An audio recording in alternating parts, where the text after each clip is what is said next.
we are back to the afternoon session of the Saldanha Bay Diocesan Clergy School, in which we were privileged to spend the last 3 hours with the canon law expert, the Reverend Canon Matt Esau. And so I'd like to welcome you, Reverend Canon Matt Esau. Good afternoon, the expert on canon law. And so it is wonderful to have you with us. But Reverend Matt, I'd like to ask you a question, please, seeing that you are the expert on canon law. Can you perhaps please tell us what is canon law? Tell us about its origin and why it is a necessity and what is its purpose? Yes, thank you. Let me first of all say that you're not incorrect in calling me an expert in canon law, because by virtue of my training, I'm recognized by the High Court in South Africa as an expert witness in the subject. Quite often, people wonder what makes you an expert in the subject, and basically, in our case, it's training and knowledge of the subject. Canon law has been the law of the church forever, because the church community, like all other communities in civil society, needs rules by which it guides itself. And likewise, the church. The church needs rules so as to make the life together of Christians as peaceful and as tranquil as possible. So, canon law is the next step from theology in making the church what it should be as a community of believers in Jesus Christ.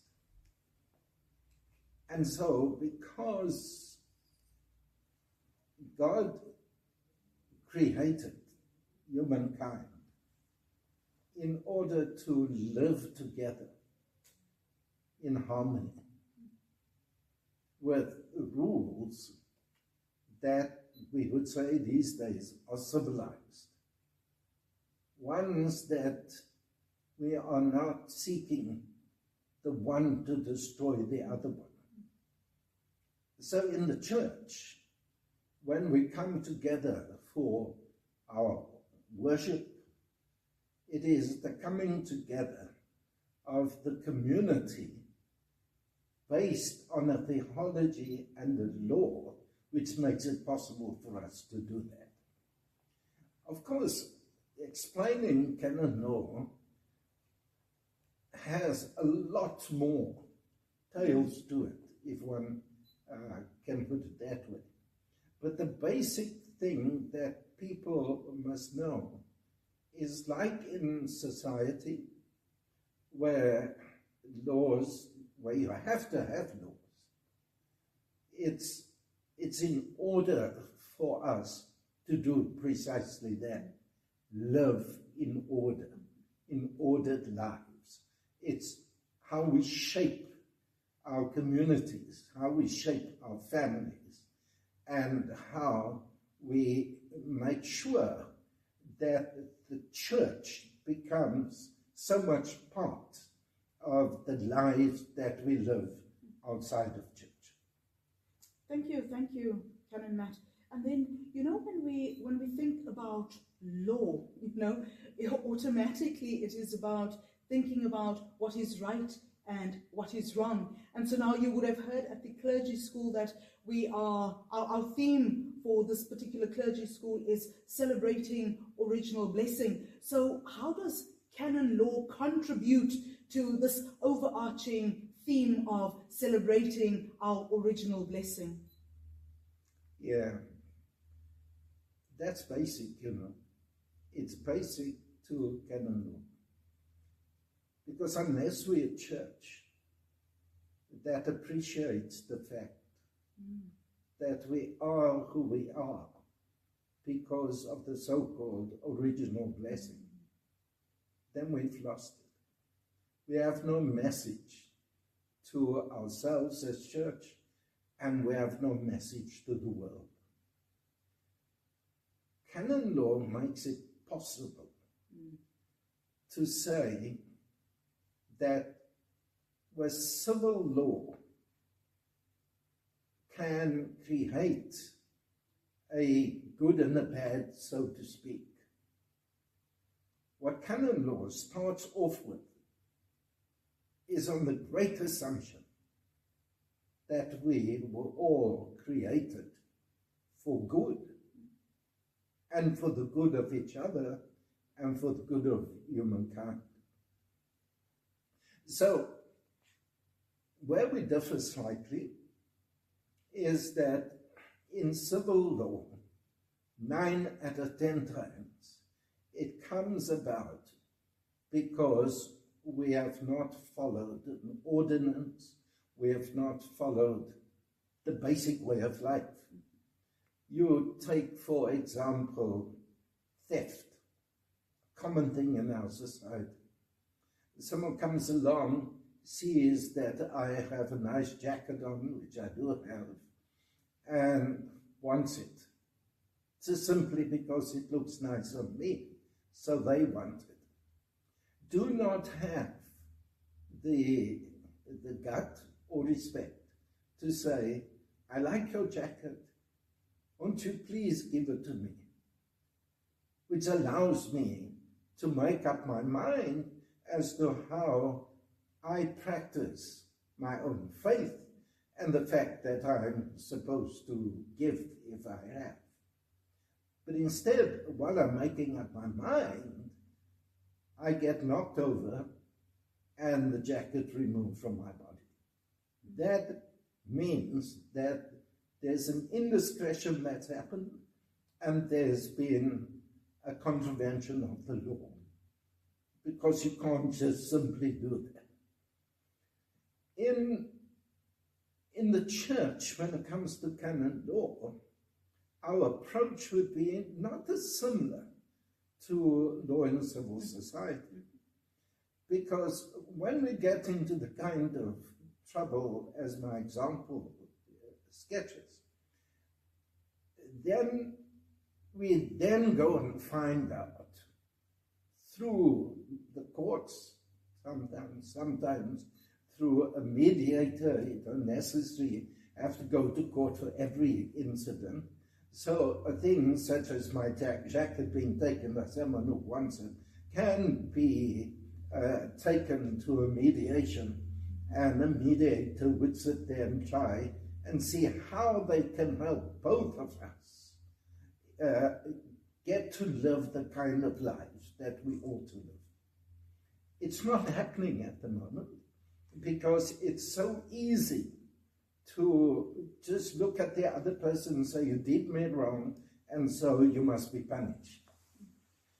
What canon law tries to say is that that's not the approach that we have. The approach that we have is to point out where the indiscretion has happened. So in other words, let's say in the church, there's an issue around the interpretation of how church councils work and how that church council is elected. So what the rector finds out, who is the senior person in the particular parish, is that things did not go according to the rule. Remembering what I said earlier, that the rules are made for us to live a life of happiness, of pleasure. It must be fun to be involved. in the organization of the church, to be on church council, to be a sides person, to be a server. It helps me be a better person. But if we find a situation where some other people see it a little differently than we do, and so creates a situation which is not flowing, which is not homogeneous, and then the law has to play its role. And the role and the rules would say, this is how a meeting is conducted. Who are the people who should be in the meeting? Who elects those people? They don't, unfortunately, in some cases, they don't have to say why they want a particular person elected. But there is the assumption that because these people meet week by week, sometimes more than once a week, they know the qualities of that person. And so, let's say the rector finds out that something was not quite right, either in the way a person was elected, if we're talking about vesties, for example, or in the person of the one who's elected. Some other reason they don't quite fit the order, the criteria. Then it's the responsibility of the rector to understand the law, in this case Canon, to take the matter so that it can be corrected. And in the church, we have then, in the case of church council, since we're using that as an example, we have archdeacons. The archdeacon is the person who has the ultimate authority to make sure that the people who are elected at a vestry meeting have got the right credentials, so to speak, should be there, are allowed to be there, are over the age of 18 years old as the law requires, and so on. The archdeacon's role then is spelled out again by canon law. And so they can then meet with the rector. If it comes to a big thing, they meet with the committee or the church council or whatever to correct that. So, but at the end of it all, the basic part of it is to make sure that you have a parish where people feel they want to be part of it. They want to come to church. And dare I say that where you have a church that is running empty, if we can call it that, these days, post-COVID, churches are filling up. Pre-COVID, churches were running dry. People weren't coming to church. It was, we can't put it as COVID having been a godsend, because we lost so many people who lost their lives. But it was a turning point for the church, because never before have we had to have services online, as we say these days. And never before have you had the numbers of people who wanted to try and get to that service, whether it was on their mobile phones or whether they were fortunate to beam it on their television sets. that was a turning point for us. And so the moment all the restrictions were lifted and people could get back into church, Canon lawyers could then draft the rules that would make it easier for people to come. And I don't think we've looked back since. So for me,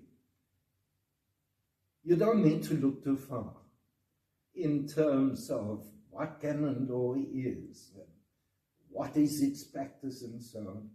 You just look at a parish church and you listen to the singing. You listen to the sermons. You watch the lay ministers go through their paces. You look at the sides people. And it's in a place that has been blessed by the combination of theology and canon law. You want to be there. Even people who haven't been to church for years, they suddenly come back and they say, I'm going to come every week now. You say, why? He says, it's the order that I enjoy. Really enriching the last couple of hours have been. And so the canon law expert, the Reverend Matt Esau, the Reverend Canon Matt Esau, thank you very much. Have a blessed day further. Thank you very much. Thank you.